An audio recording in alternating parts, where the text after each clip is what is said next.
Lógico que o que vamos fazer é aproximadamente 50 minutos de palestra, então eu espero poder ser concisa, sintética o suficiente para passar para vocês uma ideia. Falarmos das leis herméticas em 50 minutos é qualquer coisa como um prodígio, né? Porque é um assunto para se falar a vida inteira. É curioso que eu me recordo que quando, muitos anos atrás, quando comecei a conhecer a filosofia, e tinha ouvido falar sobre essas leis herméticas, disse que Hermes Trismegisto, que era um grande sábio egípcio, pretendia explicar toda a forma de funcionamento do universo através dessas leis.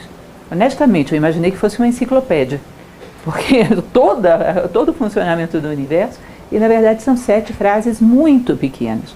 E obviamente, em se tratando de frases tão pequenas, os significados são muito profundos. É uma relação direta, uma dica, que não quer dizer que sempre seja correta, mas muitas vezes eu já verifiquei.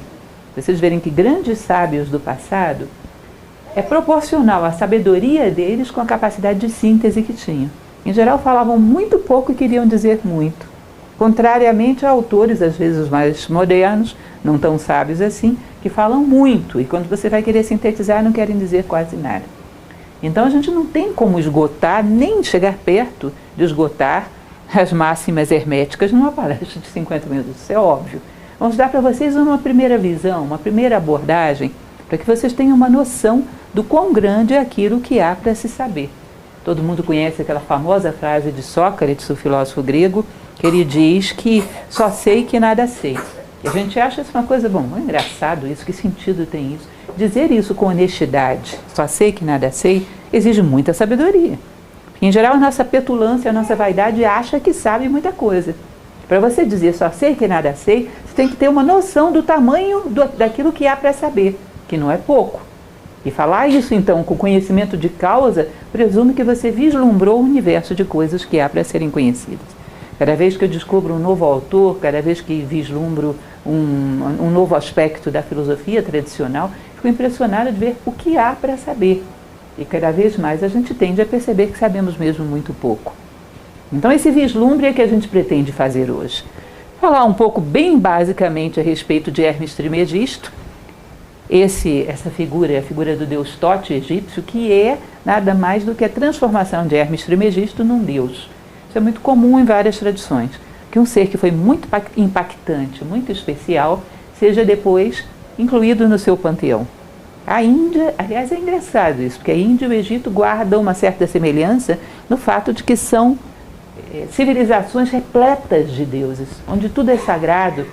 E há muito no meio de todas essas divindades seres que estão intermediários entre os deuses e os homens, que são seres humanos, mas já de alto grau. Os rishis indianos são assim também. Rishis são seres humanos quase que divinos, ou seja, eles vislumbram dentro do seu panteão uma continuidade do homem até Deus. Então nós vamos conhecer um pouco a respeito desse Hermes Trismegisto.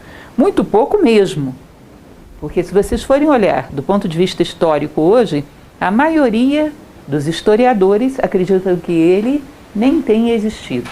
Que esse nome talvez tenha sido um nome genérico para vários sacerdotes, vários hierofantes, vários sábios. Eu acredito que o nome seja genérico, porque isso é muito comum.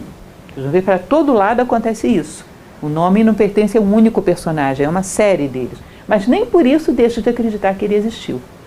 Por uma coisa muito simples, por um princípio ocidental, nosso, cristão, muito simples, que para mim me mostra isso de forma muito clara. Pelas vossas obras vos conhecerei. É um impacto histórico muito grande para ter saído do nada. Para alguém deixar algo que impactou tanto a história da humanidade, da forma como Hermes Trismegisto deixou, tem que ser alguém de uma estatura muito grande. Grandes revoluções históricas não nascem de ninguém, do nada, de compilação de opiniões. O homem é do tamanho do rastro que ele deixa no mundo. Então é muito difícil alguém me dizer que tantas obras fantásticas, Lao Tse é outro que se questiona, tantas obras fantásticas, por exemplo, no Lao Tse, o taoísmo saiu do nada, o Tao Te Ching saiu do nada. Não, tem que ter sido um homem do tamanho daquela obra. Porque qualquer homem não conceberia algo tão complexo e tão delicado e tão profundo. Então, particularmente do ponto de vista da filosofia, as duas coisas não se excluem. Deve ter tido um monte de Hermes Trismegistos, porque é um nome genérico.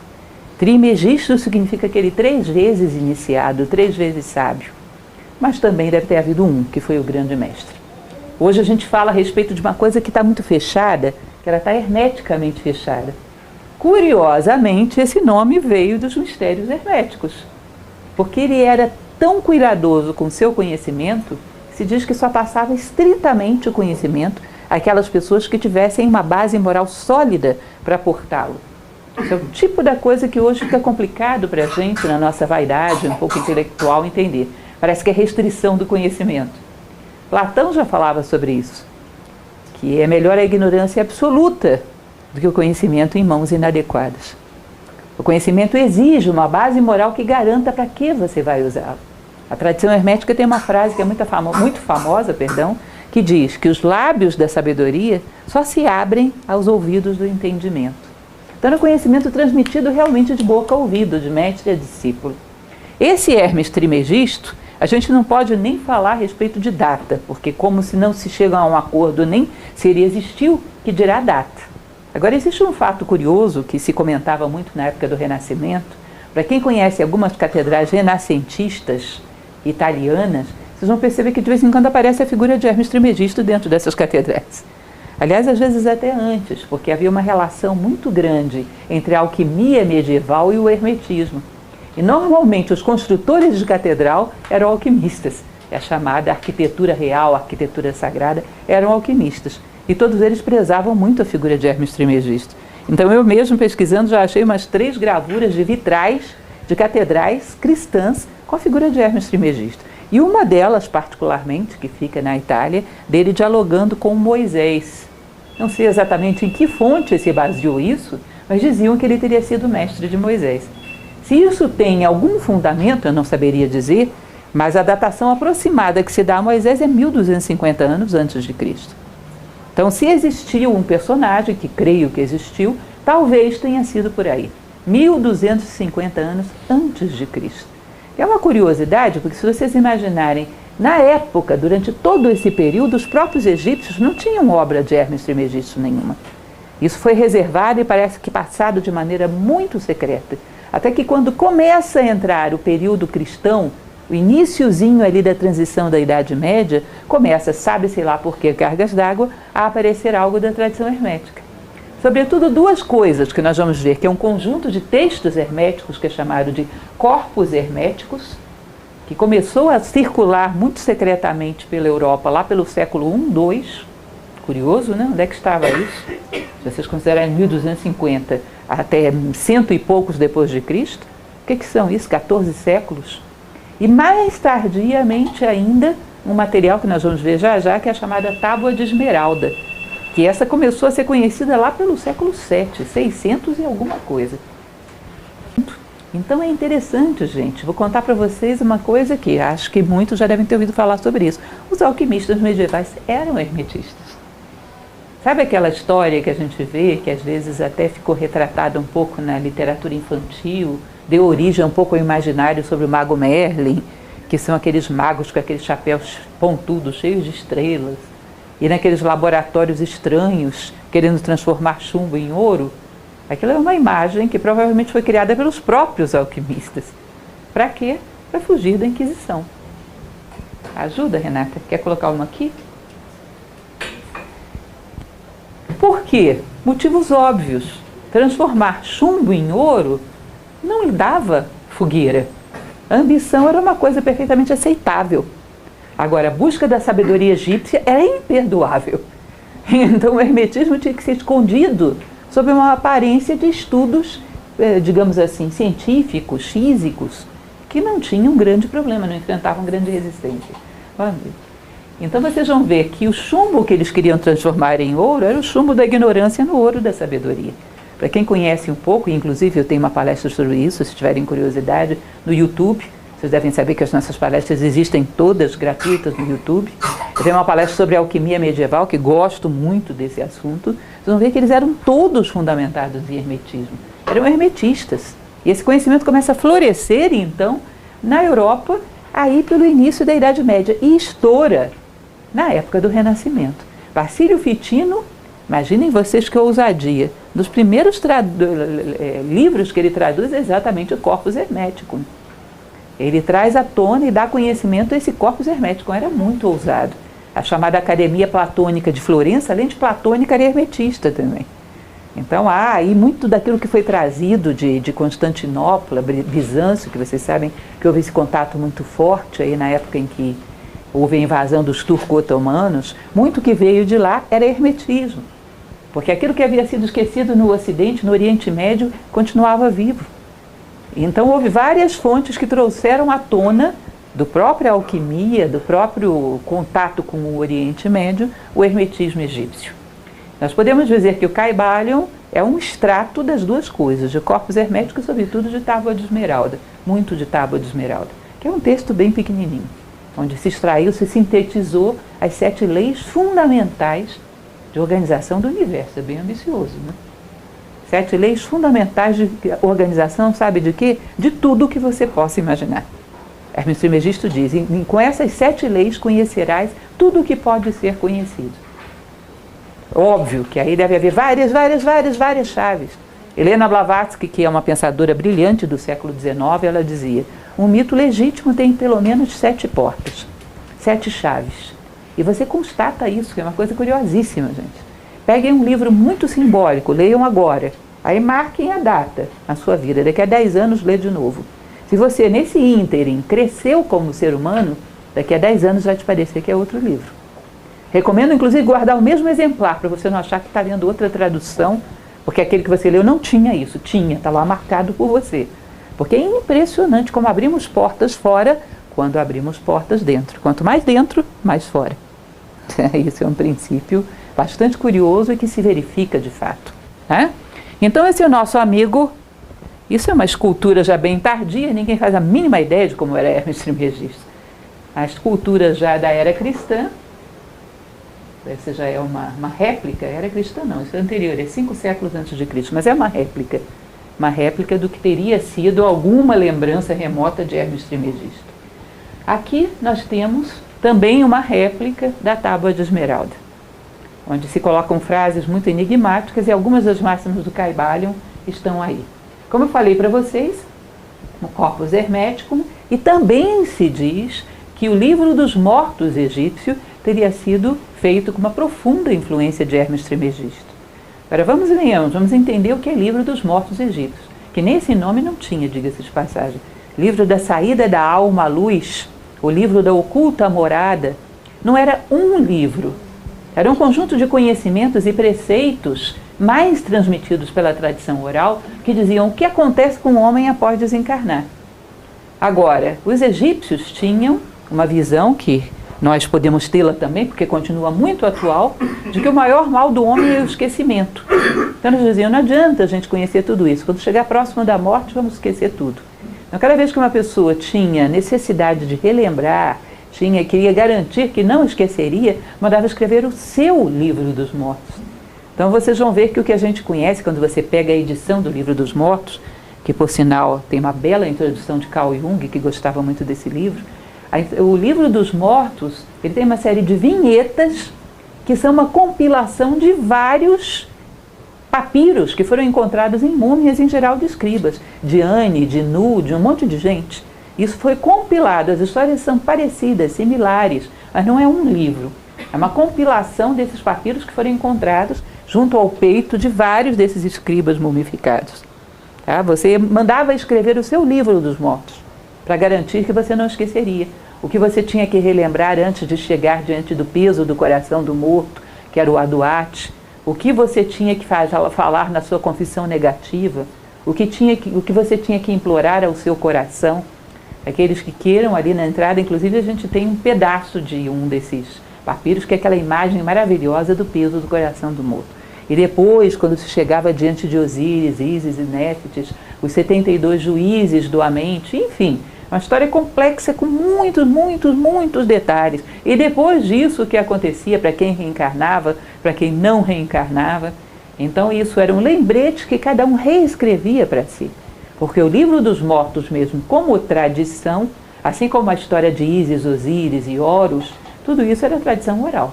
Era compilado eventualmente em paredes de templos e em papiros de pessoas particulares que não queriam esquecer disso. Certo? Agora diz que quem organizou os mistérios no Egito foi Hermes Trismegisto. Então essa tradição oral você deve ter ouvido falar, por exemplo, fazendo ponte com a Índia, que os Vedas, sobretudo o Rig, só foram ter redação em cerca do sexto século antes de Cristo. Isso era algo que tinha que ser memorizado pelos Brahmanes. Em geral, quando há preocupação de escrever um livro sagrado, é exatamente porque as pessoas estão com medo de esquecer, já não confiam tanto assim na sua memória, tem medo de distorcer os conhecimentos. Então é melhor reduzi-los a algo escrito do que esquecer tudo. Porque livros sagrados em épocas áureas dessas civilizações era uma profanação escrever, era uma redução. A palavra nunca consegue refletir tudo. E olha que estamos falando de uma linguagem muito mais rica do que a nossa. As línguas hoje são muito pobres. Aí era uma linguagem, o hieroglifo era uma linguagem muito rica que podia expressar muita coisa que já não podemos mais. Mas ainda assim se considerava uma redução. Tá? Bom, então, continuando, aqui um pouco daquilo que a gente chama da passagem ao longo da história do sincretismo religioso. Imaginem vocês, Hermes Trismegisto, um homem, um grande sábio, um hierofante, um sacerdote, daquilo que se chamava dos mistérios, das iniciações egípcias. Não se preocupem que já eu vou explicar um pouco essa ideia da iniciação. E a representação que foi feita dele depois da morte, que é um íbis, exatamente esse aspecto do bico fino que é capaz de se introduzir num formigueiro e escolher a formiga que ele quer, a capacidade do discernimento. Inteligência vem de intelegere, escolher dentre, discernir, separar o bom grão, como se diz popularmente. Esse discernimento, essa inteligência, ele é o escriba dos deuses, seria aquele que anotaria as leis divinas para os homens, e sempre a representação dos deuses muito parecida, né? Com a chave Anki na mão, aquele bastão, que é o bastão de Anubis, ou Ash, que é o que enxerga na escuridão, para que ele pudesse descer aos homens e transmitir o conhecimento. Então isso foi a representação de Hermes Trismegisto como um deus. Dentro da tradição egípcia fazia todo o sentido. Agora pensem que interessante, esse Deus, esse escriba, esse senhor do conhecimento que transmite as leis do céu para a terra, os gregos tinham grande consideração por ele. Os gregos tinham grande consideração pelo Egito. Vocês sabem que Platão andou pelo Egito, um grande filósofo tinha que ter passado pelo Egito. Era uma questão fundamental.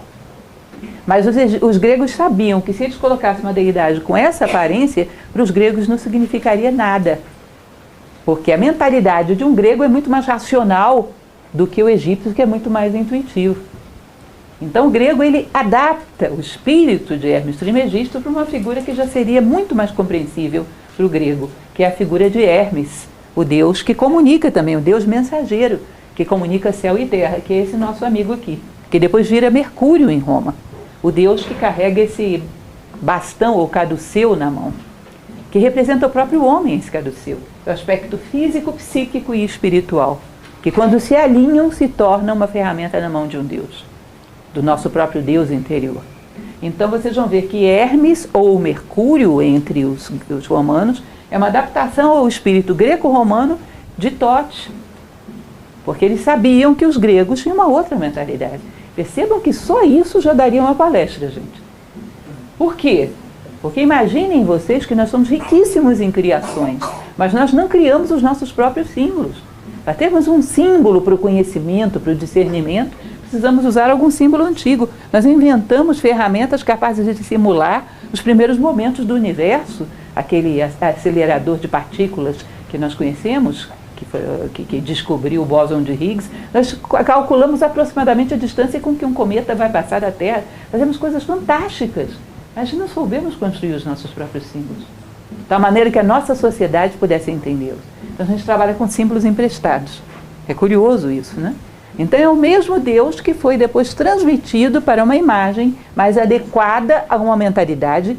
Amo os gregos, amo os romanos, mas com certeza não eram intuitivos como eram os egípcios. Eram mais racionais, precisavam de algo que para eles fosse mais palpável. Não entenderiam um Thoth. Então isso foi adaptado e recriado através da mentalidade órfica grega, foi recriado o Thoth na forma de Hermes e depois de Mercúrio. Bom, continuando, também bem básico para que a gente entenda, a Idade Média. Vocês sabem que até os reis, Carlos Magno era analfabeto, vocês sabiam disso? Ele tinha que, os seus escribas, os seus conselheiros, tinham que escrever os seus títulos porque ele só sabia fazer um rabisco. Se até um rei aliás, talvez o maior rei que houve na Idade Média, porque a Idade Média praticamente não teve reis, não sabia nem escrever o seu nome. Imaginem vocês, a plebe, os servos de gleba. Quem conhecia alguma coisa ali era o clero, até a nobreza não sabia grande coisa. Então não sabiam quase nada mais sobre o Egito, mas sabiam que o Egito tinha mistérios. Isso ficou guardado, isso ecoou de uma maneira tal que até os nossos dias ainda há. Acho que toda vez que aparecia alguma pessoa estranha, que eles achavam que era meio bruxo, rondando ali os feudos, eles diziam, deve vir do Egito. Ou seja, eu não sei nada, mas eu sei que aquele pessoal tem alguma coisa estranha. Ou seja, isso ecoou a tal ponto que chega aos nossos dias. Hoje, quando você quer passar alguma ideia de que alguma coisa é meio esotérica, eu costumo brincar com os meus alunos que nós somos hoje tão superficiais que não entendemos realmente o que é esotérico. Nós temos o esquizotérico. Então, você quer fazer aquela lojinha que parece assim meio exótica, você vai lançar a mão de quem? De Índia e de Egito. Vai encher de adereços egípcios e vai colocar uma raga indiana tocando lá dentro. Né? Aqueles semitons enlouquecedores que eles usam. Enfim. Porque a gente não sabe nada, mas sabe que a coisa ali era meio diferente. Eles tinham mistérios.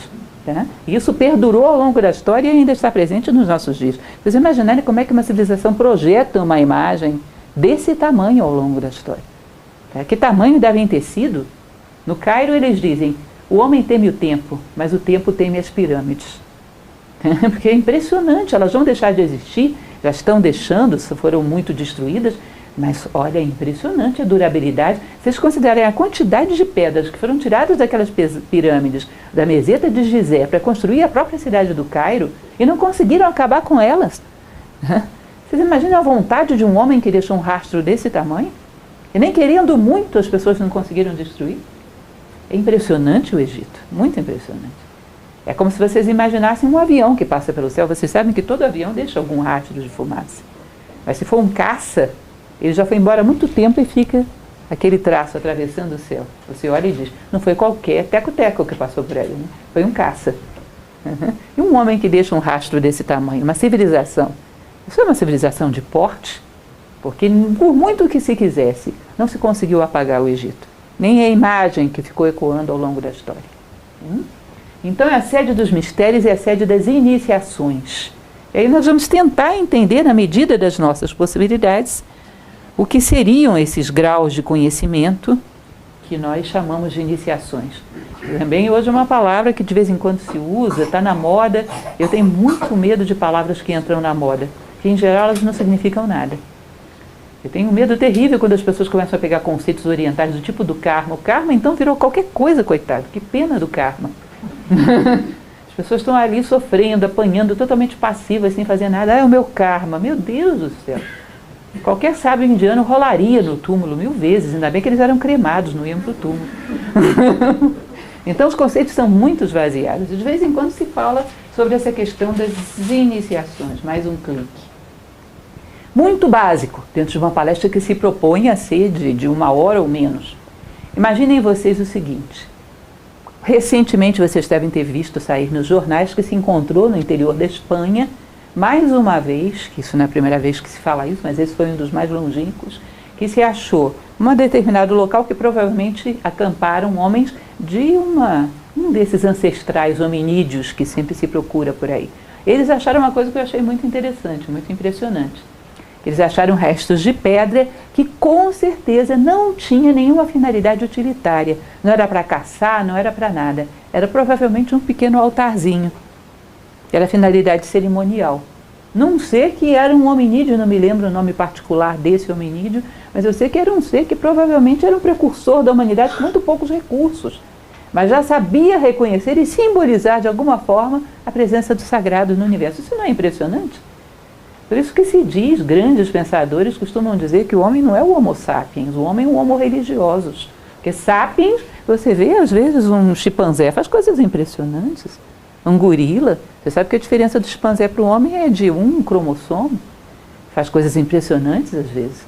Então o homem seria mais o homo religiosos, porque você não vai ver um chimpanzé colocando uma pedra em cima de outro e reverenciando aquilo, vendo através daquilo o amor, a justiça, a fraternidade, ou seja, Deus. Não vai. Essa metafísica é especialmente humana. Então se diz que quando o ser humano, num determinado momento, começa a perceber que a natureza tem um nível de complexidade que não se explica meramente através da razão, ele começa a perceber o sagrado. Recomendo a vocês, e ainda vou fazer uma palestra sobre isso, um livro árabe que se chama O Filósofo Autodidata, que é uma coisa linda. E nesse livro conta a história de um homem que foi criado selvagem numa ilha entre os animais. Ele passando por esses estágios sozinho, observando a vida, a complexidade da vida, e chegando à conclusão: não, existe Deus, não é possível. Impossível. Começa a perceber as leis que harmonizam as coisas, começa a perceber que as coisas não são casuais e percebe: existe algo além daquilo que eu vejo. Existe algo nos bastidores da vida, algo além do físico, algo metafísico. E começa a representar simbolicamente isso e se prostrar diante disso. Diz que isso é um primeiro estágio importantíssimo para o ser humano. Ele começa a perceber o sagrado na natureza. Agora, Deus está lá e eu estou aqui. E eu o reconheço e sou humilde diante dele, eu me prostro diante dele. Num determinado momento, o homem, continuando nesse processo, avançando nessa direção, ele começaria a perceber que o sagrado não está lá e ele está aqui. O sagrado está lá e está aqui. Porque existem atributos divinos dentro dele. Ele vê essa justiça na natureza, mas ele vê essa justiça dentro dele. De vez em quando um flash dessa justiça se manifesta. Ele vê essa sabedoria fora, mas de vez em quando ele vê essa sabedoria dentro. Ele às vezes se surpreende de ver a beleza das ideias que ele é capaz de ter, a beleza dos atos de amor, a beleza dos atos de fraternidade. Em determinado momento ele começa a perceber: bom, se eu conhecer profundamente a mim mesmo, eu posso entender um pouco de Deus. Homem, conhece-te a ti mesmo e conhecerás o universo e os deuses. Delfos na Grécia, né? Isso é um estágio filosófico, onde já não há mais a busca do sagrado apenas fora, há também dentro. A busca do autoconhecimento, o homem como um microcosmos, como dizia Platão. Essa busca do autoconhecimento, o humanismo próprio da filosofia, já é um estágio um pouco diferente. E num determinado momento, aqueles homens muito especiais e muito raros na humanidade, isso dizem os egípcios, vejam bem, sou uma filósofa, não estou aqui para fazer afirmações de verdades absolutas, mas os egípcios acreditavam que alguns desses homens muito especiais, num determinado momento, já não era mais Deus lá e eu aqui, não era mais Deus lá e Deus aqui. Não havia mais lá e aqui. O homem se fundia com o todo, conscientemente. Ele podia estar no mundo, mas ele se percebia como uma célula da divindade. Ele podia estar no mundo, mas ele se percebia como um dígito de Deus. Superava aquilo que no Tibete eles chamam de heresia da separatividade. Eu gosto muito de uma imagem indiana, que é a imagem do Sutratma, que eles dizem que todos os seres são como contas de um colar. E passa um único fio por dentro de todos eles, que é o divino, é o sagrado. E quando você percebe a tua essência, percebe que é a mesma essência do universo. E supera a separatividade. Isso era iniciações, é algo muito difícil. Porque o homem se sente uma gota d'água penetrando no oceano. É uma consciência dele como uma célula de um ser muito maior. E isso é uma revolução de consciência, muito além do que um homem comum poderia alcançar. Mas diz que através da superação, ao longo de uma trajetória muito grande da filosofia, num determinado momento o homem chegaria à sabedoria. Isso gera um sistema tipo mosteiros, sistemas iniciáticos, era uma aceleração da evolução humana enorme, mas com uma única razão, para se comprometer a guiar a humanidade. A única causa tinha que ser a fraternidade, renúncia a qualquer interesse pessoal. Então vocês percebem que não era um sistema para qualquer um. Mas se diz que havia alguns homens que alcançavam esse grau e chegavam de fato à sabedoria plena. Esses eram os mestres iniciados. E Hermes Trismegisto teria sido um desses. Agora, cá entre nós, Grécia herdou isso. Eleusis era um centro iniciático. Samotrácia, que influenciou até Roma, era um centro iniciático. Se diz que Filipe, pai de Alexandre Magno, e Olímpia, sua mãe, se conheceram dentro de Samotrácia, o mistério dos Cabiros. Ou seja, isso houve em vários lugares. Na Índia nem se fala. Essas chamadas escolas iniciáticas perduraram aí na história, até que num determinado momento não havia mais, digamos, ambiente histórico para isso. Para quem gosta, por exemplo, de Christian Jacques, que é um romancista histórico de muito nível, eu gosto muito das coisas dele, tem um dos seus livros que ele fala sobre Philae, que é o último dos templos egípcios, a última das escolas iniciáticas egípcias que foram fechadas. Quando já não havia mais como o Egito resistir a tantos invasores, a tanta decadência histórica. Então chega um determinado momento que fecha mesmo, some. Mas em certas civilizações isso era público. Na Grécia todo mundo sabia onde ficava Eleusis. Todo mundo sabia onde ficava Abidoso, no Egito. Mas quando chega a um nível de materialismo muito grande, o conhecimento tem que ser reservado, para que a ambição humana não o profane. Porque o conhecimento, quando é demais, colocado na mão de um homem muito imaturo, é como uma faca na mão de uma criança. Só pode causar danos a ele próprio. Então se reserva o conhecimento. Então isso era uma estrutura, e é uma coisa interessante, que vocês vão ver que no Egito não havia nenhuma palavra particular. Podem procurar, vocês não vê nenhuma palavra particular para se referir à palavra religião. Sabe por quê? Não havia um setor da tua vida que era religião. Tudo era. Você vê isso na cultura, você vê nos hábitos do dia a dia, você vê na agricultura, tudo era uma forma de se religar ao divino. Religio, se aproximar dessa unidade, desse ser sagrado. Então não havia nenhuma fronteira. Ah, isso é cultura, isso é economia, isso... Não, tudo era sagrado. Toda a vida no Egito era sacralizada. Tebas, que era uma cidade muito curiosa, né, que havia de um lado a cidade dos vivos, do outro lado a cidade dos mortos, onde havia as tumbas dos grandes reis, dos grandes personagens da história. Era uma honra nascer, viver e morrer em Tebas. Quando uma pessoa cometia um determinado crime, pior do que ser condenado à morte era ser expulso de Tebas. Que morrer em Tebas garantia que a tua vida seria sacralizada. Feliz dos que nascem em Tebas, felizes daqueles que morrem em Tebas. Felizes os que nascem, felizes os que morrem. Ou seja, era uma honra, porque tudo em Tebas era sacralizado. É preferível morrer lá do que ser expulso. Então isso é um pouco da mentalidade egípcia, dificílima da gente entender. Isso já era difícil para entender para os gregos, imagina para a gente. Já não era mais tempo. Pitágoras, que também teve a sua formação no Egito, teve que fazer uma adaptação para viver dentro da mentalidade da Magna Grécia, que foi uma coisa complicada, ninguém entendia o que ele estava querendo passar. Teve que fazer uma adaptação do pensamento dolorosa e delicada, porque os gregos já não tinham mais condições de entender. Imagine a nossa civilização. Tá? Então o Egito é um mundo que a gente vai demorar muito tempo para chegar a entendê-lo novamente. Caibalion. Como eu falava para vocês, o Caibalion é um apanhado, um conjunto de máximas que foram extraídas tanto de corpus hermético, um corpus significa uma coleção, conjunto de textos herméticos, quanto da Tábua de Esmeralda. Redigidos da forma como a gente conhece, ele foi publicado em 1908, anonimamente, diga-se de passagem. Há uma grande suspeita de que haja aí, por trás, a presença de alguns membros da teosofia, que conheciam profundamente essa tradição. Mas não se sabe quem escreveu esse livro. Ele é uma compilação comentada das 7 leis herméticas. Um belíssimo livro, diga-se de passagem, onde ele vai traduzir isso para uma língua que fica mais fácil da gente entender. Mas as leis são exatamente as que estavam na tradição hermética original. Simplesmente os comentários são do século XX. É um livro publicado em 1908 sob o título de 3 iniciados, os autores. Quem eram os 3 ou se eram iniciados, ninguém sabe. Mas o fato é que é um excelente livro e vale a pena conhecer. E existe bem separado, em itálico e em padrão normal, o que é original e o que é comentário dos seus autores. O Caibalion, então, a palavra Caibalion se diz que tem a mesma origem da palavra cabala, tradição ou transmitir, e vai retratar um pouco do que era essa sabedoria hermética, que era um conhecimento passado de boca a ouvido, como falei para vocês. Princípios aplicáveis ao homem e ao universo. O Caibalion pode ser interpretado astronomicamente, pode ser interpretado psicologicamente, pode ser interpretado por qualquer chave que vocês possam imaginar. Pegam, por exemplo, descendo para uma coisa que é mais próxima de nós, os 12 trabalhos de Hércules. Vocês sabem que ali tem uma chave psicológica de autoconhecimento sensacional, mas vocês sabem também que os 12 trabalhos de Hércules falam da trajetória do Sol, passando pelas 12 constelações do Zodíaco. Tem uma chave astronômico-astrológica também. E muitas outras chaves de interpretação, possibilidades. Então a gente se reduz em geral ao psicológico, que é o que dá para a gente entender. Como eu falei para vocês dessa frase, os lábios da sabedoria estão cerrados, exceto para o ouvido do entendimento. E vamos às leis, enfim, né? Vamos conhecer as 7 máximas herméticas. A primeira delas, bastante conhecida, é o princípio do mentalismo. O todo é mente.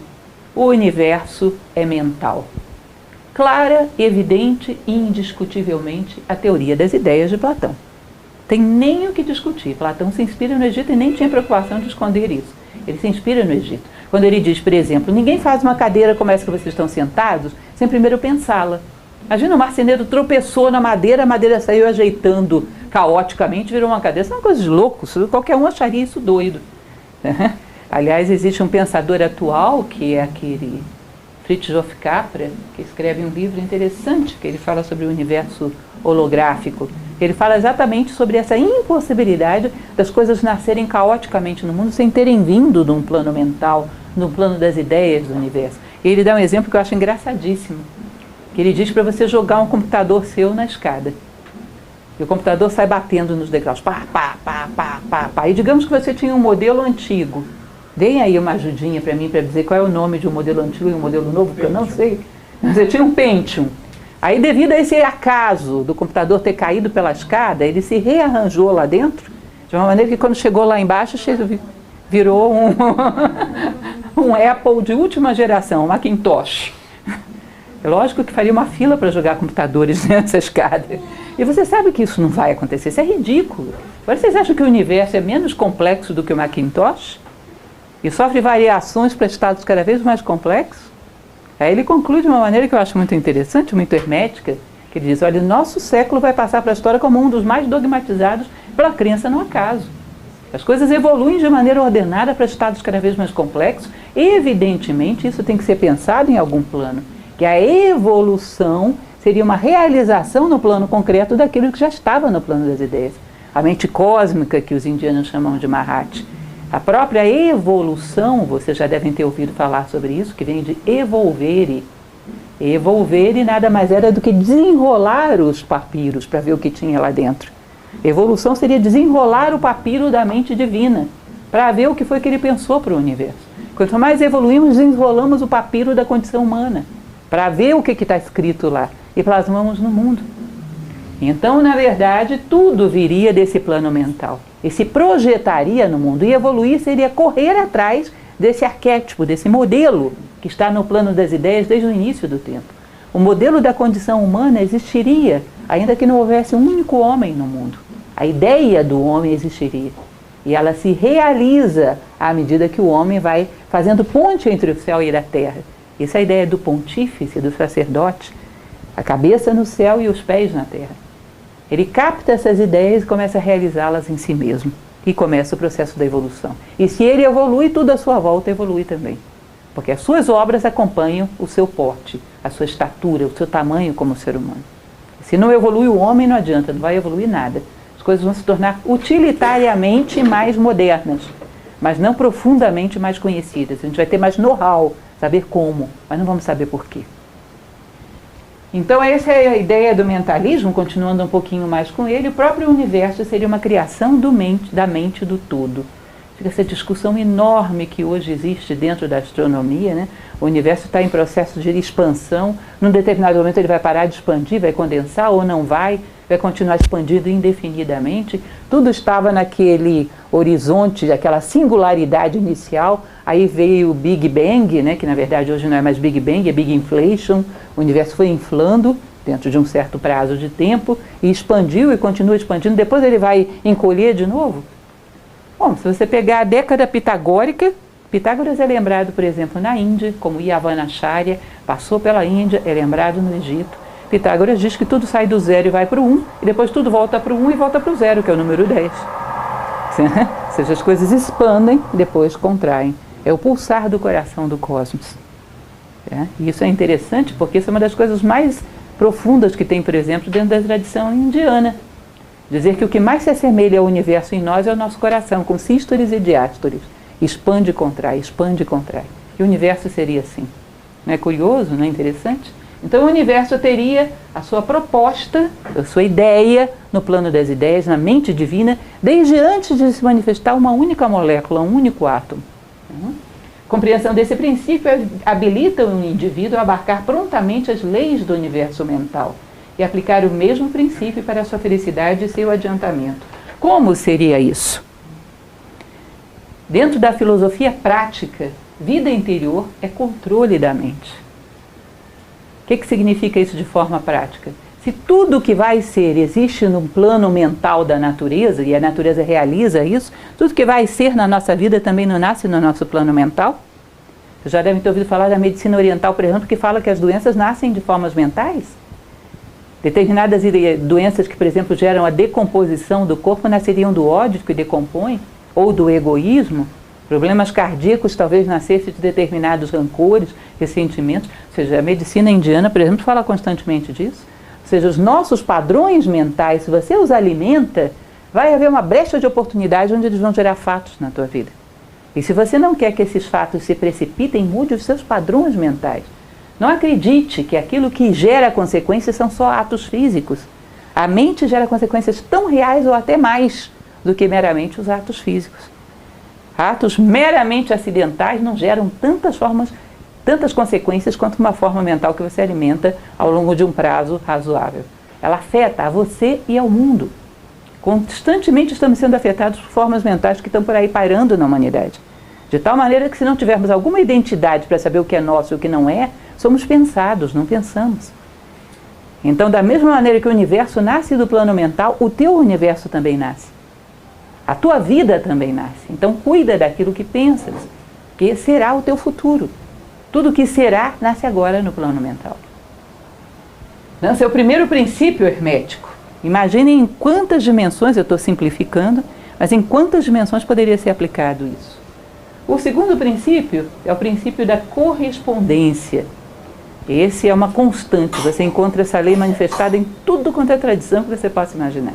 E diz o seguinte: o que está acima é como o que está abaixo, e o que está abaixo é como o que está acima. Segundo a tradição hermética, não é idêntico, mas é similar, é correspondente simbolicamente. O que há no micro e o que há no macro. O universo tem correspondências em todos os planos. É interessante isso. Lembram desse bastão, que é o bastão do deus Mercúrio, que nós vimos lá no início? Diz o seguinte: quando você observa que o homem é feito de um corpo físico, de um corpo psíquico, de um corpo espiritual, quando você observa determinadas leis na natureza, vê como elas funcionam e extrai o sentido dessas leis, você pode aplicar em qualquer outro plano que vai funcionar também. Mas se vocês entendem, Platão fala sobre isso. Em tudo aquilo que dá certo, você pode extrair uma lei geral que você aplicaria em qualquer outro lugar. Em tudo aquilo que dá errado, você pode extrair um erro que atropelou uma lei universal. Por exemplo, eu poderia dizer para vocês que as leis de Newton, que toda ação gera uma reação em sentido contrário de igual intensidade, se aplica no plano psicológico e no plano espiritual, e são as leis do karma. Os teus pensamentos geram também esse retorno. As tuas emoções geram também esse retorno. Uma lei que se abstrai de uma situação num plano encontra similaridade em qualquer outro. Ou seja, quando eu desvendo um mistério da natureza, eu desvendo em vários planos, porque ele se aplica em todo lugar. Vou contar uma historinha bobinha para vocês. Eu adoro historinhas bobinhas, porque em geral são as que a gente mais lembra. Quanto mais bobinhas, mais memorização a gente faz. Nós somos voluntários, vocês sabem, em Nova Acrópole, e a maior parte das sedes que são nossas, nós trabalhamos na construção delas. Nós temos uma sede ali no Lago Norte, que trabalhamos desde a fundação dela, desde cavar as fundações. Quando chegou aquela parte de trabalhar nas paredes, de fazer o reboco das paredes, nós tínhamos 2 ou 3 pedreiros que ficavam trabalhando e rindo da gente, assim, alternadamente, mais rindo do que trabalhando às vezes, e nós em volta, um grupo grande de voluntários imitando o que eles estavam fazendo. Reboco de parede é uma coisa iniciática, gente, vocês sabem disso. Você joga aquela massa na parede, puf, ela cai inteirinha no chão e é um negócio impossível de grudar. E o pedreiro vai lá, puf, gruda. E aquilo foi uma grande dificuldade, um grande trauma na minha vida, que eu ainda estou fazendo psicanálise freudiana para curar disso. Eu olhava o pedreiro, ele ria de mim, jogava aquela parede e ficava. Eu jogava, puf, pof, puf, pof, puf, pof. Até que uma hora eu concentrei, fiquei olhando para ele. Vi a distância que ele ficava da parede, quantidade de massa naquela pá. A força que ele colocava. Memorizei tudo, guardei tudo, anotei tudo, fui lá, a distância, quantidade de massa, impulso, distância da parede, tudo, puf, não é que grudou? Olha, eu brindei com champanhe e nem fui fazer outro trabalho, evidentemente, porque eu não tinha jeito para aquilo. Mas vocês percebem que uma situação como essa, um pedreiro será sempre eternamente melhor do que eu para rebocar a parede. Mas isso aí me ensinou coisas para um monte de setores da minha vida. Por exemplo, uma vez estava conversando com uma pessoa que estava com um problema emocional e estava muito descontrolada. E eu fiquei ouvindo a pessoa e esperando. Sabia que eu tinha que deixar ela desabafar um pouco para se acalmar. Mas não podia falar muito porque ia se envolver tanto nas suas formas mentais que não ia me ouvir mais. Então tinha que ser o momento certo para interferir. Tinha que falar algo que mudasse o seu ciclo mental, mas não tanto que a chocasse. Era uma parte da verdade, não podia ser tanta assim. E nem tão pouca, porque senão não tinha efeito nenhum. Não podia falar com dureza, porque ela se magoaria, mas tinha que falar com firmeza, senão não teria credibilidade. Então eu achei a quantidade certa, a intensidade certa, a hora certa. Puf, grudou. Vocês percebem que daí eu posso abstrair coisas para toda a minha vida. Quem é filósofo pode, pega uma lei, numa situação simples. Vocês percebem que nós, aquilo que nós chamamos de técnicos, de conhecedores na sociedade atual, conhecem uma única aplicação, que é aquela que eles foram formados tecnicamente, mas não conhecem um princípio universal a partir daquilo que lhes permite viver melhor a partir disso. Isso é de filósofos. O pedreiro sempre rebocará a parede melhor do que eu. E muitas outras profissões conhecerão aplicações práticas de princípios melhores do que nós, mas um filósofo aprende daquilo até para se relacionar dentro de casa, no trânsito, até para se relacionar consigo mesmo. Ele extrai leis que uma situação são capazes de relacionar. Vocês sabem que a inteligência é a arte das relações. O homem inteligente relaciona. Nós somos exclusivistas, especialistas. Perdemos a capacidade de relacionar. Inteligência é um atributo muito raro no nosso momento histórico, que exige prática, exige treino. A inteligência é a grande arte das relações. Você aprende profundamente algo, serve para tudo na sua vida. E isso é o princípio da correspondência. Vejam só, falei para vocês que ele é muito recorrente. Se vocês pegam, por exemplo, o princípio da escola, do templo de Delfos, na Grécia. Homem, conhece-te a ti mesmo e conhecerás o universo e os deuses, não é a mesma coisa? Do princípio da correspondência, o que é acima a abaixo? E o princípio de Platão, que o homem é um microcosmo inserido dentro do macrocosmo, não é a mesma coisa? E se você pegar, por exemplo, o princípio bíblico de que Deus fez o homem à sua imagem e semelhança, a mesma coisa. Eu costumo falar do princípio cabalista, que também é interessante, que o nome de Deus, Yahvé, representa, se você coloca na vertical, cabeça, tronco e membros do homem. Ou seja, o homem é o nome de Deus projetado no espaço-tempo. Vocês percebem que é a mesma ideia replicada para tudo quanto é canto?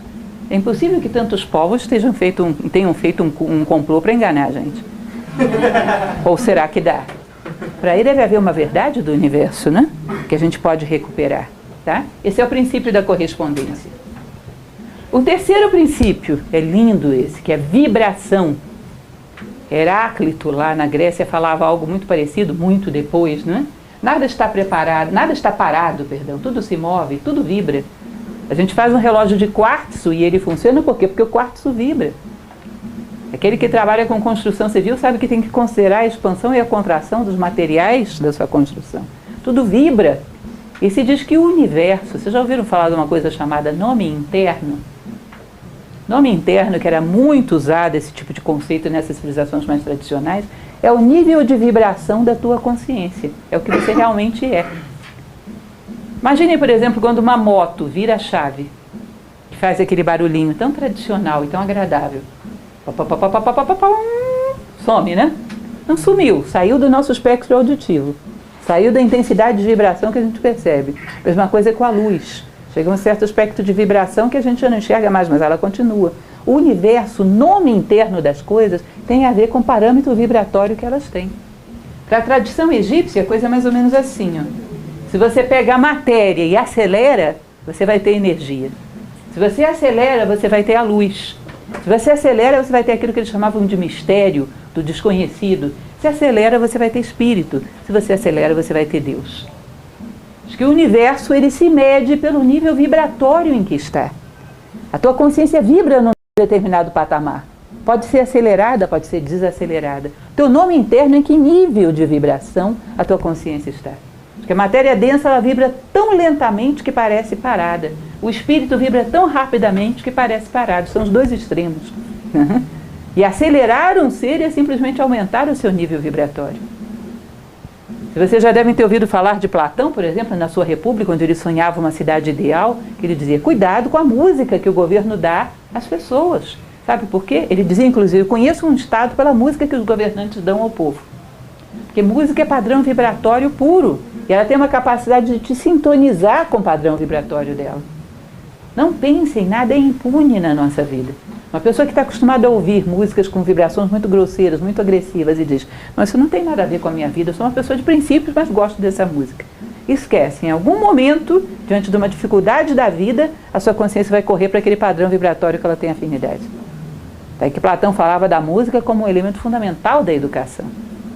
Existia um filósofo do século passado, que era Sirihan, que ele dizia que a evolução nada mais é do que a depuração do gosto. Cuidado com as coisas que puxam a tua consciência para vibrações mais grosseiras. Isso não é impune, nada é impune na vida. A evolução é um aceleramento de vibração. É vibrar cada vez mais diante de coisas mais sutis, mais nobres, mais celestes, mais espirituais. Acelerar a tua vibração é crescer. Então, o nome interno de cada ser é o nível vibratório em que ele está. Os mantras tentavam reproduzir isso. Por exemplo, na Índia, quando queriam falar o nome dos deuses, os mantras reproduziam o padrão vibratório do nome dos deuses. Por isso que não era para qualquer um, era só um brahmane que era capaz de fazer isso. Era, né? Porque hoje já não temos mais isso. Então, esse é o princípio da vibração. Todos os pensamentos, todas as emoções ou estados mentais têm seu grau e modo de vibração. E evoluir seria acelerar.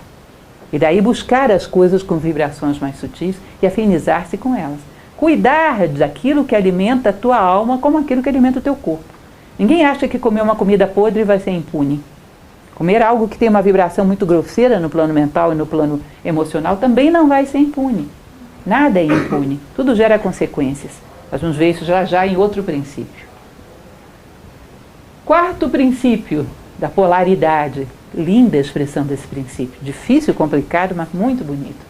Tudo é duplo, tudo tem dois polos, tudo tem seu par de opostos. O semelhante e o dissemelhante são uma só coisa. Os opostos são idênticos em natureza, mas diferentes em grau. Os extremos se tocam. Todas as verdades são meias verdades. Todos os paradoxos podem ser reconciliados.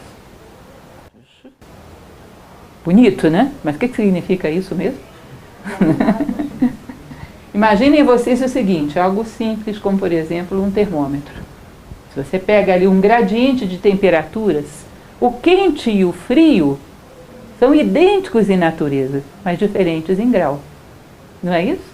Fica difícil dentro de um termômetro você me dizer onde começa o quente e onde termina o frio. Tem que pegar um parâmetro, é o quê? A temperatura do ser humano? Então 36,5 é o ideal, para cá é quente, para cá é frio. Porque assim, olhando o gradiente de temperatura como um todo, não tem quente nem frio. Tá? São simplesmente gradientes diferentes de uma única realidade, que é a temperatura. E quando as coisas estão dentro de uma mesma natureza, de uma mesma substância, e diferentes apenas em grau, não é difícil você reverter uma coisa em outra. Você não pode reverter coisas diferentes, mas coisas de uma mesma natureza podem ser revertidas. Por exemplo, a preguiça em disposição, em atividade, a crítica em sobriedade, o ódio em amor. São coisas de uma mesma natureza, simplesmente de graus, de gradientes, de graus de vibração diferentes. E quando estão dentro de um mesmo gradiente, você pode reverter. Assim como um antitérmico reveste a temperatura de uma pessoa febril. Há um conhecimento que pode gerar no homem aquilo que eles chamam de neutralização. Vamos ver já isso. As coisas de uma mesma classe podem ser transmutadas em outra. É possível, por exemplo, mudar vibrações de ódio em vibrações de amor. É interessante que eu costumo dizer que essas vibrações, já a gente vai ver isso no princípio da polaridade. A gente conhece bem na sociedade essas oscilações de uma vibração para outra. Mas uma neutralidade que nos coloque num grau mais elevado é raro, em geral não se conhece. Nós vamos ver e entender um pouco melhor isso, por exemplo, dentro do princípio do ritmo. Como é que eu posso transformar o ódio em verdadeiro amor e não em paixão? Porque em paixão é fácil, sabia? As novelas da Rede Globo todas sabem como fazer isso, princípios herméticos. Todo mundo começa se odiando e termina juntos.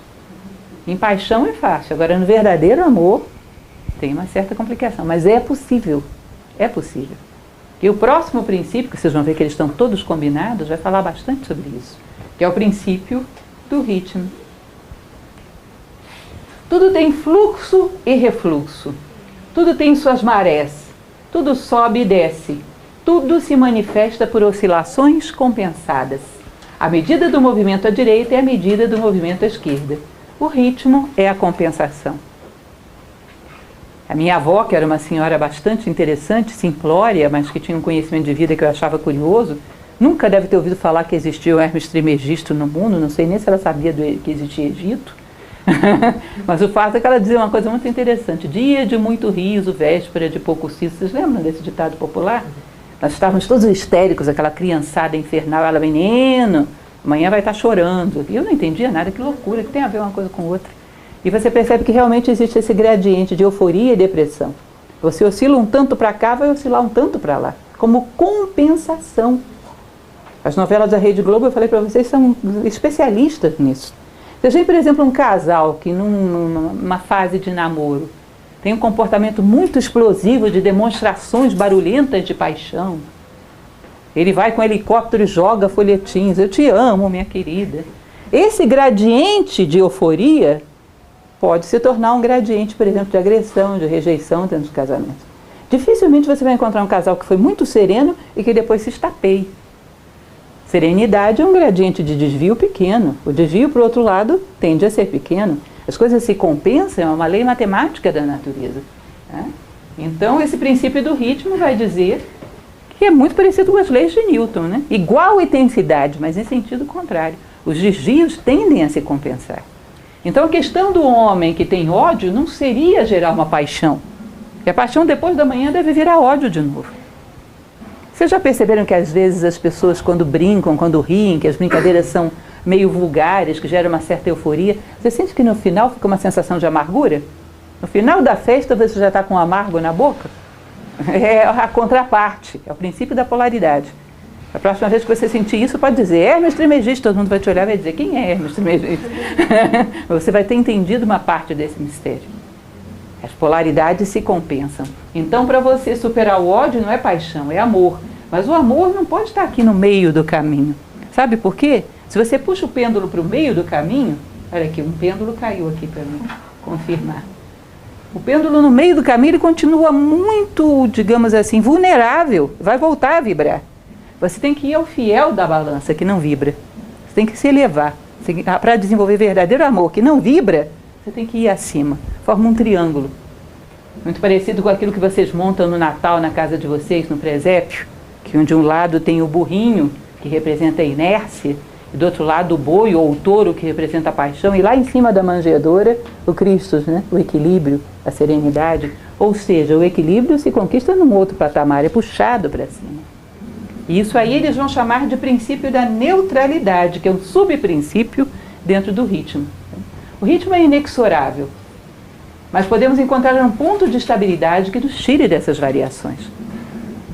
Se vocês acreditam que houve homens que amaram verdadeiramente a humanidade, para quem é cristão, Cristo, para quem é budista, acredita no Buda, enfim, tantos seres que entraram para a história da humanidade, se esses homens amaram a humanidade, que é provável, como é que o amor deles se manifestava? Não era sereno, sóbrio e duradouro? Não era um amor lá de cima, do fiel da balança? Ou você já viu algum grande mestre de sabedoria: eu te amo, a humanidade, jogando folhetim de helicóptero? É sóbrio, duradouro, profundo, garante a si mesmo, não sofre oscilações, não se contradiz, ou seja, vai para o fiel da balança.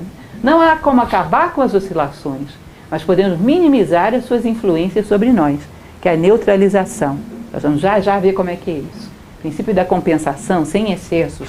Esses dois rapazinhos aqui mostram isso. Um rapazinho e uma mocinha, né? Estão brigando pelo ursinho de pelúcia. Aí você vai lá e tenta conciliar a briga. Como é que você vai conciliar essa briga se você também deseja o ursinho de pelúcia para você? Vai ser uma terceira pessoa brigando pelo ursinho de pelúcia, você não vai conciliar. Mas se você superou os teus desejos, superou essa necessidade de experiência, se você é um adulto maduro e equilibrado, você subiu um degrau, você neutralizou os desejos desse patamar. E agora pode harmonizar lá embaixo. Entendem essa ideia? Ou seja, eu já não desejo mais o ursinho, eu superei essa experiência. Então minha consciência pulou para o próximo degrau. Eu posso harmonizar as oscilações lá de baixo. Se eu superei.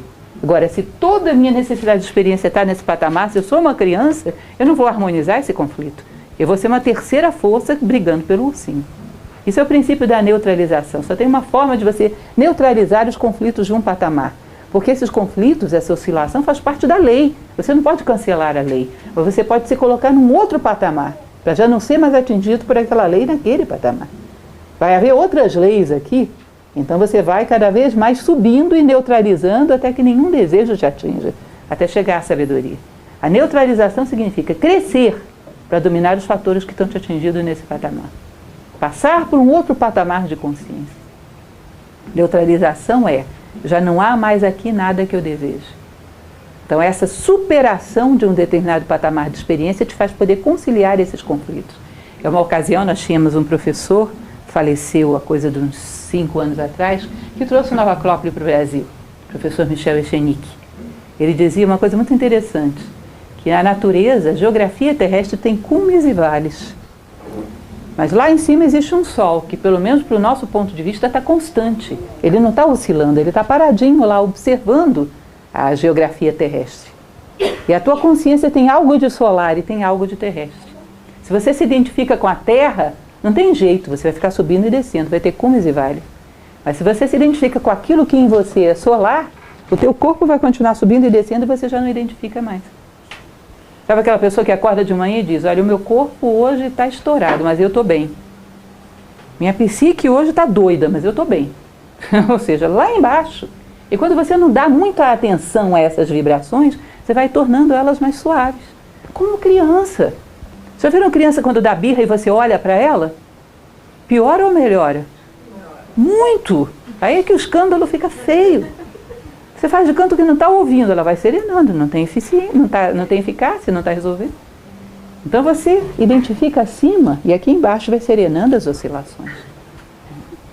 Agora vamos para o 6º princípio. Causa e efeito. Causa e efeito é tipicamente a lei do karma. Tá? Que de uma certa maneira tem a ver com a polaridade que a gente acabou de ver também. Lei do karma, que para a Índia é mais ou menos definida nos mesmos termos, e diz o seguinte, toda causa tem seu efeito, todo efeito tem a sua causa. Todas as coisas acontecem de acordo com a lei. O acaso é simplesmente um nome dado a uma lei não reconhecida. Existem muitos planos de causalidade, mas nada escapa à lei. Ou seja, se você quer mudar o futuro, gere agora causas diferentes. Helena Blavatsky costumava dizer, não adianta você pedir aos deuses para te pouparem das consequências cujas causas você já gerou. Porque se existem deuses, eles se tornaram grandes por respeitar as leis da natureza. E nem eles podem contra o karma. Agora, o mais simples dos seres pode mudar as causas, que não lhe farão sofrer as mesmas consequências de novo. No campo das causas, todos temos poder. No campo das consequências, não mais. O que a Bíblia cristã fala sobre isso? A semeadura é livre, porém a colheita é obrigatória. Não é isso? Se você semeou trigo, não chore na hora da colheita porque você queria soja. É trigo. Agora você é livre para, na próxima semeadura, plantar o que você quiser. No terreno das causas somos livres, no terreno das consequências somos condicionados. E se entendemos isso, temos uma sensação de liberdade e autonomia, porque somos livres para gerar causas cujas consequências sejam aquelas que a gente sonha para o nosso futuro. E podemos começar a fechar circuitos na nossa vida. Isso é muito interessante, não sei se isso já aconteceu com vocês. Num determinado momento da vida, onde você está passando por uma situação difícil, você lembrar perfeitamente qual foi o momento que você gerou aquela necessidade de experiência. Qual foi a postura, qual foi a birra, qual foi a teimosia, qual foi a postura tua diante da vida, cuja consequência é aquilo que você está vivendo. E percebe que você pediu para viver aquilo para crescer. Aí a culpa não é de ninguém, não transfere a culpa para terceiros, quartos, nem quintos. Você está vivendo aquilo, não há culpas, aliás. Você está vivendo aquilo como processo pedagógico, como consequência daquela atitude. Epíteto, que é um filósofo romano, dizia que a extinção da culpa marca o início do progresso moral. Ou seja, as coisas são uma consequência natural das causas que você gerou livremente. E não tudo segue uma cadeia, né? Toda ideia, todo pensamento, todo sentimento gera efeitos. E aí tem essa frase do Einstein que é interessante. Dadas as mesmas causas, os mesmos resultados advirão. Eu quero que a minha vida mude. E o que você continua fazendo? A mesma coisa. Qual vai ser a consequência? As mesmas. Todo ano, no ano novo, aquele réveillon bonitinho, nós brindamos, refazemos o nosso projeto para o ano.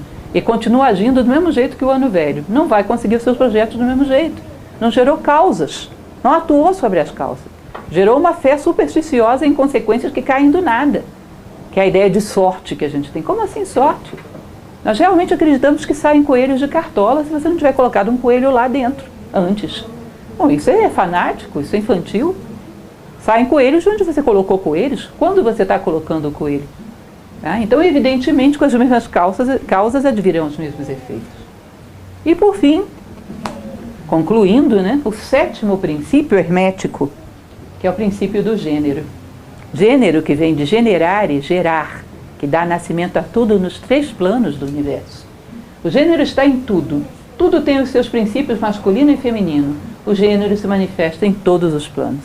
Então, gênero não tem a ver com sexo, gente. Gênero é sexo quando se projeta no corpo físico de seres humanos ou de animais. Gênero pode estar no plano emocional, gênero pode estar no plano mental. 2 ideias se combinam e geram uma consequência. 2 emoções se combinam e geram uma consequência. O yin e o yang, o tao, são uma demonstração do princípio do gênero. Tudo que se gera, se cria dessa forma. Ele vai falar que gênero significa gerar no plano físico, procriar no plano mental ou criar no plano espiritual. O princípio do gênero te permite ser original, captar ideias novas no plano espiritual. Te permite gerar novas combinações de ideias antigas no plano mental. E te permite gerar novos corpos físicos no plano físico. Mas ninguém cria nada novo se não sabe lançar mão do princípio do gênero. E nós só conhecemos a sua aplicação física. Nenhuma criação é possível sem esse princípio. Aqui Ísis, Osíris e Horus, né? Uma demonstração do princípio do gênero. Agora é interessante, o princípio do gênero aí lembra um pouco do mentalismo, né? No plano mental geramos realmente muita coisa daquilo que vamos viver. Agora é muito interessante quando ele fala sobre o gênero mental. Vocês sabem que a sua mente tem masculino e feminino? E que se você quer criar algo novo, você precisa estar atento a isso? Ele usa o exemplo do ovo do cuco.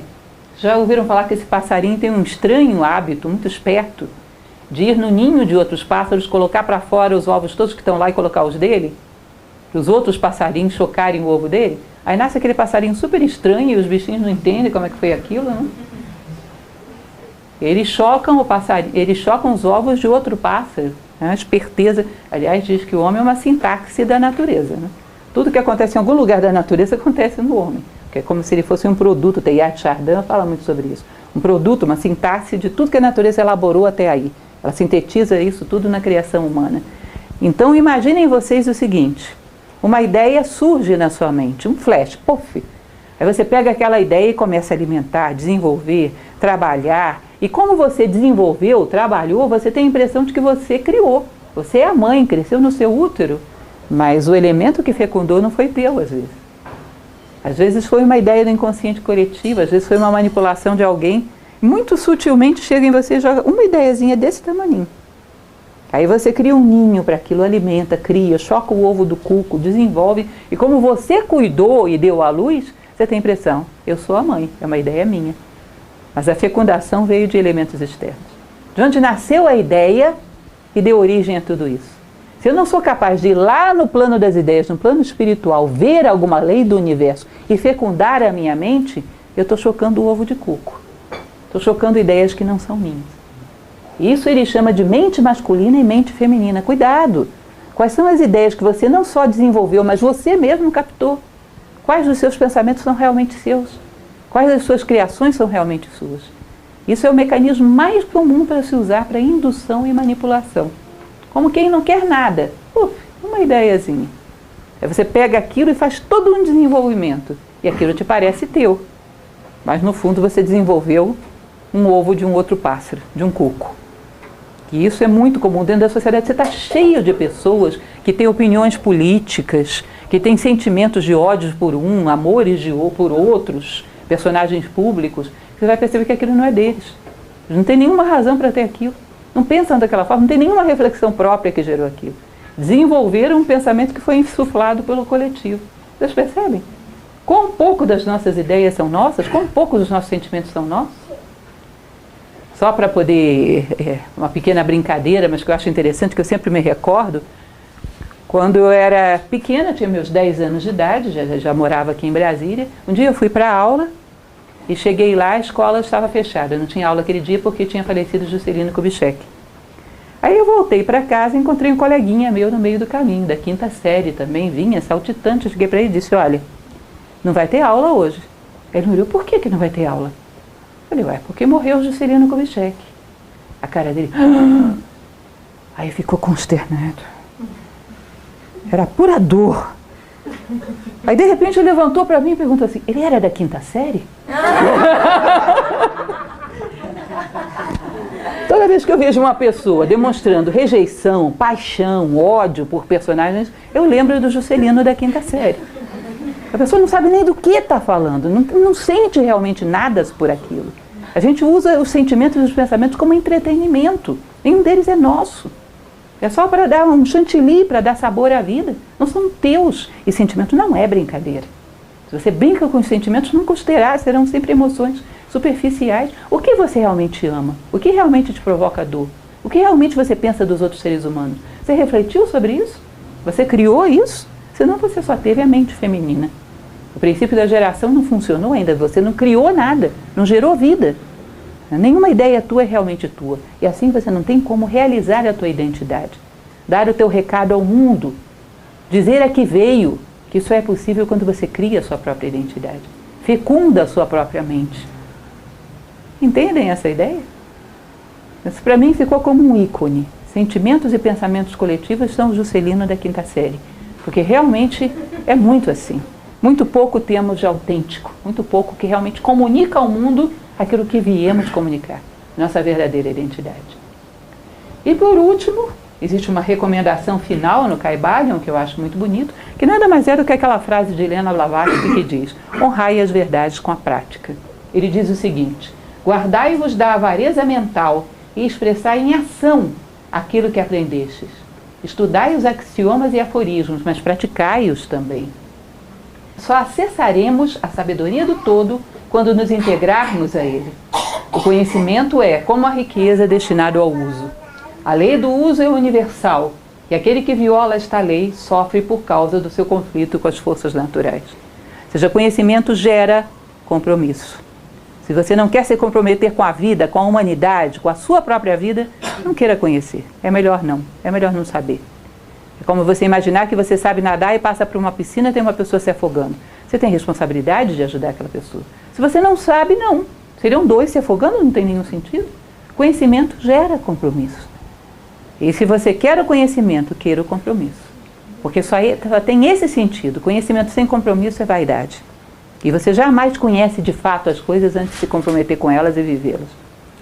Essa é a base, a máxima, digamos assim, a advertência que Hermes Trismegisto deixa para as gerações futuras. Cuidai-vos de não viver aquilo que conheces. Honrai as verdades com a prática. Bom, basicamente, como falei para vocês, esses são os elementos para vocês conhecerem mais ou menos do que se trata.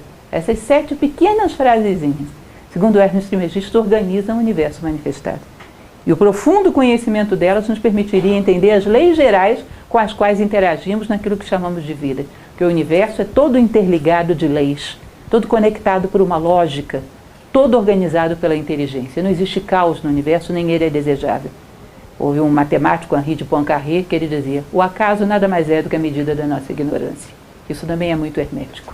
Aquilo que não entendemos, dizemos, é casual. Mas ali atuam leis que ainda não conhecemos.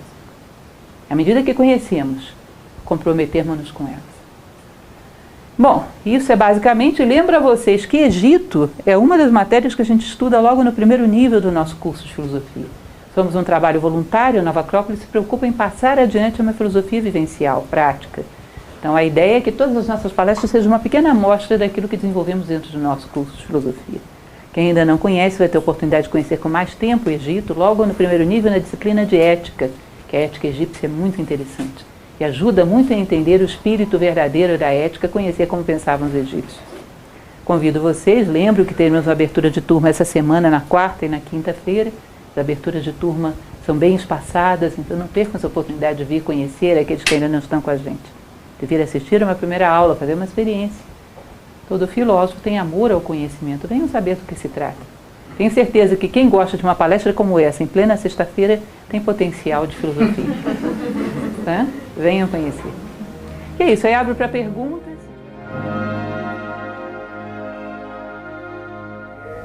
Você falou assim, em relação a questão das, por exemplo, determinadas debilidades, assim, eu fiquei pensando, existem coisas que muitas vezes prostram a gente, e também a atenção que a gente dá a isso, então, aquela lá, o exemplo da criança, né, brigando, se você entrar no mesmo nível dela, você vai entrar ali e puxar o ursinho também. Mas, por exemplo, assim, se tudo é criado pela gente, eu acredito nisso também, mas a gente ainda não descobriu o que está criando determinada coisa. Mas, por exemplo, se eu sou afetado por uma enxaqueca, por exemplo, e aquilo me prostra, e eu fico com dificuldade de sair daquilo, é porque eu estou dando atenção demais àquilo ou não, sabe? Eu estou dando um exemplo bem físico, assim, bem... Mas, assim, em relação a qualquer outra coisa, né, que está te prostrando. Cada caso é um caso. Quando você tem um mal físico, como por exemplo uma enxaqueca, que é uma dor intensa, durante a enxaqueca não tem muito o que filosofar, é realmente se cuidar. Mas saindo dela, fora do ciclo da enxaqueca, você pode tentar entender quais são os gatilhos que te levam a determinadas formas mentais que desenvolvem os sintomas. Eu conheço várias pessoas que têm enxaqueca e que algumas já chegaram a essa conclusão. Determinadas formas mentais, determinadas emoções são gatilho da enxaqueca. Eu aprendi a lidar com isso. Quando começa a aproximar isso, eu desvio a atenção. Porque se acreditamos que a maior parte dos males físicos tem uma origem psicológica, isso até a ciência hoje já sabe, os males psicossomáticos, podemos às vezes nos poupar de muitas coisas e às vezes contornar coisas desagradáveis sem recorrer a medicamentos. A medicina ayurvédica na Índia é especialista nisso, né? E aí, no nível psíquico mais ainda. Essas formas emocionais surgem toda vez que cruzo com tal obstáculo. Porque eu não sei lidar com esse obstáculo e a resposta sempre é essa. No meio da crise é sobreviver. Se você está colérico, você não vai fazer filosofia. Mas amanhã, quando a cólera passa, pensa por que esse objeto te provoca cólera. E aprende a ter uma resposta mais adequada àquilo. Começar a buscar os gatilhos, porque na verdade você diz, eu não sei porque vivemos certas coisas. Segundo o hermetismo é muito simples, vivemos certas coisas porque precisamos vivê-las para crescer. Você chamou esses acontecimentos da sua vida. Porque vivendo você pode crescer, esses acontecimentos são uma representação externa de algo que você precisa ver dentro. Se faz essa síntese, muitas vezes supera. É da medicina, né, de Serafes, depois de Asclépios na Grécia. Todos dormiam no templo de Serafes e sonhavam com as causas do seu mal. Porque se você não vai às causas, não adianta atuar sobre os efeitos. Aquelas causas vão perfurar em outro lugar e vão gerar outro mal. Que elas precisam se manifestar. Você ia perguntar algo? O nome do autor e o título do livro árabe? Ah, sim. Ele é chamado em português de Abentofail, Ibn Tufail, que se chama O Filósofo Autodidata. Historinha curiosa. De como o homem chega ao nível de mística de ver a Deus partindo da observação da natureza. É claro que não é tão simples quanto mostra o livro, né? Aquilo que ele mostra numa vida é uma coisa um pouco longa, mas o processo é muito inteligente. Mostra que é possível e é da natureza do homem, através dos acontecimentos, chegar ao mais alto grau de consciência que um ser humano pode chegar. É um belo livro, bem interessante. Eu gosto de citar essas obras para vocês perceberem que a filosofia, o amor à sabedoria, esteve com o homem em todos os tempos, em todos os locais. Isso é um livro árabe do século XII. Muito, muito bonito. Pode falar. Sobre essa questão do gênero, você falou da mente ter feminino e masculino, mas como pode ter essa relação com sentimentos e pensamentos não autênticos? O que seria feminino? Pensamentos e sentimentos não autênticos é aquilo que teve alguém e colocou a semente lá. A semente não é tua. Você trabalhou para o desenvolvimento dela, adubou, fertilizou, e quando nasce a planta se diz, é meu filho. Não é, quem colocou a sementinha lá não foi você. O masculino é a sementinha, tanto do plano mental quanto do plano astral. É sementinha. E o feminino é o útero que desenvolve, dá vida, alimenta, dá à luz aquilo. Quem foi que pôs a sementinha ali? Às vezes uma pessoa passa por você minutos, ela consegue te infiltrar um sentimento ruim, um pensamento negativo. Depois você passa ali 2, 3 dias elaborando aquilo e não percebe que partiu daquela fagulha.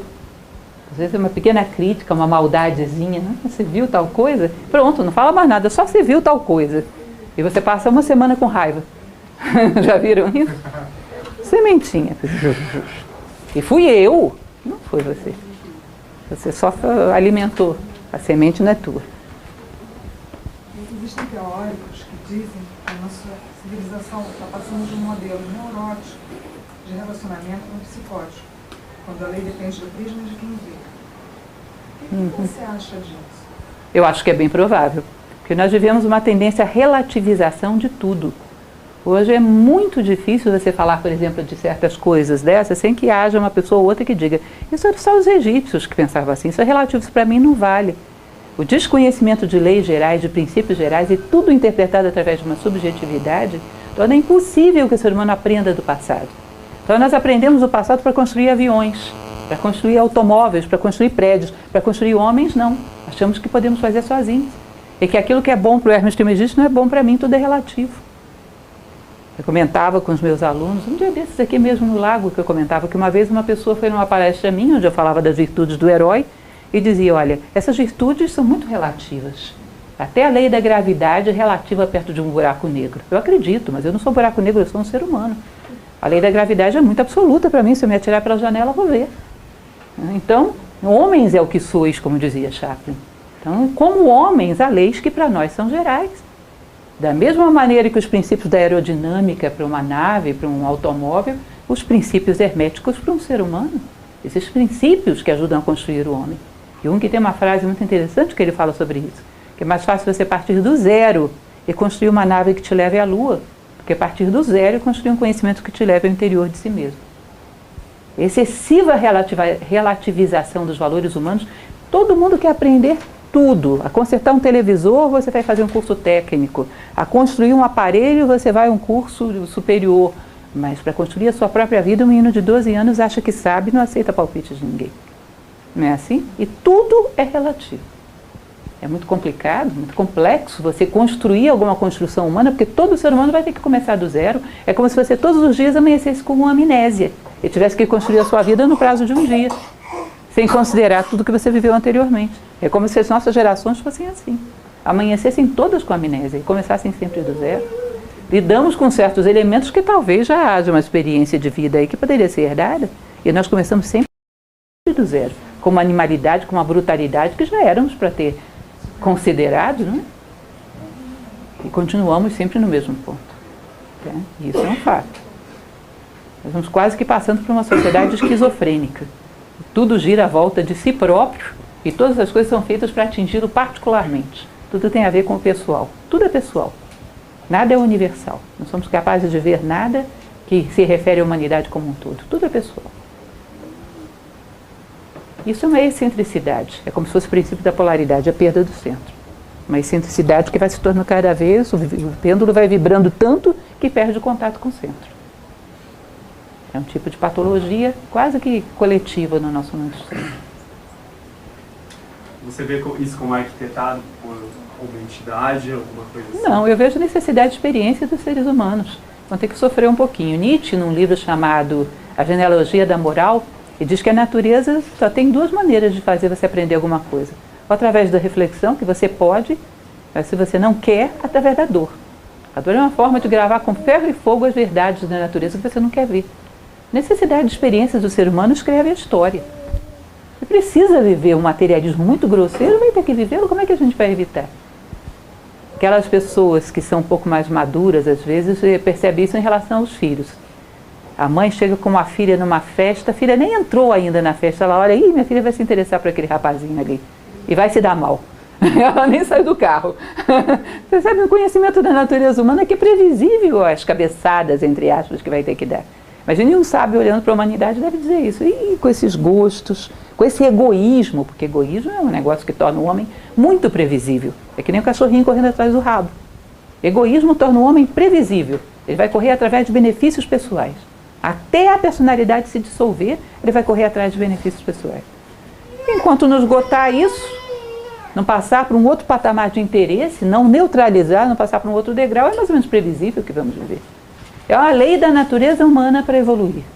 Depende de quando cada um de nós vai querer desenrolar esse papiro. O interessante disso é que regride e depois progride, é uma coisa assim que não tem muita lógica, né? É entre aspas. Você tem que perceber que não podemos ser nem pessimistas nem otimistas, né? Imagina uma grande senoide. Tchum, tchum, tchum. Se você pegar o ponto mais baixo agora e o ponto mais baixo lá atrás, parece que subiu um pouquinho. Mas o problema é que a gente está no ponto baixo. Agora, cuidado para vocês não considerarem que tudo, sei lá, o Egito teve sábios maravilhosos. Vocês acham que todo mundo que estava vivendo no Egito era sábio? A Grécia teve Sócrates e Platão, vocês acham que todo mundo era Sócrates e Platão? Se fosse assim, não teriam matado Sócrates. Então, quando a gente conhece um pouco da história, percebe que havia um nível de barbárie que, medianamente, a gente cresceu um pouquinho. Só que o processo de crescimento é lento. Você cresce depressa? Eu cresço? Ninguém cresce. Crescer como ser humano é lento. Que aí exige uma certa paciência com o ser humano e com a humanidade, né? Porque é uma senoide bem assim, lenta. Se você pegar na média 3.000 anos, o ponto baixo, estava Átila jogando as criancinhas lá no poço para os lobos devorarem, né? Hoje tem quem faça isso? Tem, mas não é todo mundo. A maioria ficaria indignado. Já é moralmente condenável. Naquela época não. Criança do inimigo tem que jogar para o lobo. Não tinha, como média, a humanidade não se escandalizaria com isso. Mas é um pouquinho assim, ó, a mesma velocidade que crescemos nós. Mas não podemos abrir mão de crescer. Entende? É bom de vez em quando você pega bons romancistas históricos, o próprio Christian Jacques é assim, Steven Pressfield, ele tem um livro muito bonito, que chama Tempos de Guerra, que ele conta como era a Grécia no tempo de Sócrates. Gente, era dureza. Não pensa que todo mundo era sábio na Grécia? Tinha sábios, mas não eram tantos assim. Já passamos por momentos muito duros. Tem que considerar isso e ter uma certa lucidez, nem tanto ao mar, nem tanto à terra. Progredimos, mas um pouquinho assim, é lento. É muito difícil pensar assim, né? Porque as coisas acabam cegando os nossos olhos. Tanta barbaridade, tanta crueldade, a gente acaba vendo que só o lado lamentável da humanidade. Com certeza, porque até a nossa indignação já é um sintoma positivo. Não devem ter sido tantos assim que se indignaram com Sócrates tomando a cicuta. Hoje você tem uma boa quantidade de humanidade indignada com o Estado Islâmico, por exemplo. É assim, ó. Temos que ter paciência com nós mesmos e com a humanidade. Acreditar na humanidade, acreditar em nós mesmos e não deixar de trabalhar. Porque para isso viemos. Isso é nosso sentido na Terra. Trabalhar para a nossa evolução e a evolução da humanidade. Perder a esperança no ser humano é o pior que pode acontecer ao homem. Não tem chance. Não cresce nem ajuda ninguém a crescer. Né? Então, o pessimismo é uma falácia, tem que ter cuidado com isso. Mais alguma dúvida, gente? Eu fiquei pensando, assim, depois que você falou sobre o primeiro princípio, que, não sei, ele pareceu o principal e eu fiquei imaginando se ele é mais forte do que os outros, que é o do mentalismo. Na verdade, de uma certa maneira, você tem razão. Tudo pode ser compactado dentro do mentalismo. É porque eu fiquei pensando, se eu tenho, por exemplo, a causa e o efeito, eu tenho uma causa, mas eu consigo antever a consequência. E aí, através do mental, eu consigo mudar a consequência porque eu já antevi ela. Então, será que seria ele mais forte, assim, do que todos os outros e, na verdade, engloba já tudo? Você vai ver que se você ler o livro, eles passam um bom tempo falando sobre isso. É a única forma de você entender que Deus, que era um uno, criou o universo, é que seja uma criação mental. Seja ilusória. Porque se ele é o uno, ele não podia criar nada. Porque se ele criasse nada, ia ter dois. Se ele criasse alguma coisa, ia ter dois. Ele e o outro. E ele deixava de ser uno. A única forma que ele pode criar alguma coisa é criar como forma mental dentro da mente dele. Que aí as formas mentais aparecem que nem as coisas do mundo. Então, toda a realidade do universo manifestado seriam imagens dentro da mente divina, que os indianos chamam de Mahat. Tanto as coisas quanto as leis que as regem. É um universo criado com uma finalidade, não é casual, mas é todo ele ilusório. A realidade é eterna. Só o fato das coisas serem transitórias já prova que elas são sombras, segundo essa tradição. Transitoriedade é sintoma de ilusão. Aquilo que é não pode deixar de ser nem no tempo nem no espaço. Então, todas as outras leis se encaixam nisso. Tudo isso está acontecendo dentro da mente de Deus. Mas para que você supere, é que nem quando vocês, quando eram pequenos, jogavam War. Eu estou ficando já um pouco passada da moda, eu não sei. War é um monte de países índios, você estava jogando, você estava em guerra. Você percebe que aquilo é uma ilusão. Você não estava em guerra com ninguém, é só um jogo. Mas para você vencer o jogo, tem que obedecer às leis dele. Senão você não sai dele vitorioso. Não é isso? Isso é um jogo dentro da mente de Deus, mas um jogo que tem leis. Se você quer superá-lo, tem que entendê-las e triunfar sobre elas. Saber se enquadrar nelas e superá-las. É um jogo, mas um jogo ordenado. Um jogo dentro da mente de Deus. E a grande ilusão é o mito da caverna de Platão. São sombras. Então, de uma certa maneira, tudo está aí. Isso é mental, o universo é mental. Aí você fica sabendo o quanto a tua vida também é mental. Surge das tuas posturas mentais diante do mundo. Aí você encontra a causa de todas as consequências que são fatos na tua vida. em formas mentais que você teve em determinados momentos que chamaram a necessidade daquela experiência. Leiam um livro, vocês vão gostar. É muito interessante. Dos melhores livros que já li. O Caibalion. Sensacional. Perto do que ela falou, assim, que eu percebi, é que todas essas leis, na verdade, nenhuma funcionaria sem a outra, como se a 7 fosse Isso. uma coisa só, né? Estão todas encaixadas e misturadas. Você viu que é difícil até você explicar o ritmo sem explicar a polaridade. E, enfim, elas estão todas amarradas e a polaridade vai gerar causa e efeito. Elas estão todas amarradas. E tudo encaixado dentro da mente de Deus. São os princípios com que funciona o pensamento divino. Na verdade é isso, é a lógica de Deus. Porque a lógica não é o princípio do pensamento humano, são os princípios com que funciona o pensamento divino. Você pode falar quem falou aquilo que você falou que Deus seria uma linha que unia... É difícil você saber quem falou, porque isso está nos Vedas, é o princípio do Sutratma. E os Vedas, bom, dizem que foram escritos por Vyasa, né? Mas quem é que vai saber? Os Vedas são um pouquinho antigos para a gente saber a autoria, mas é um princípio védico. É um conceito chamado Sutratma, S-U-T-R-A-T-M-A. É o fio que passa por dentro de todas as contas do colar.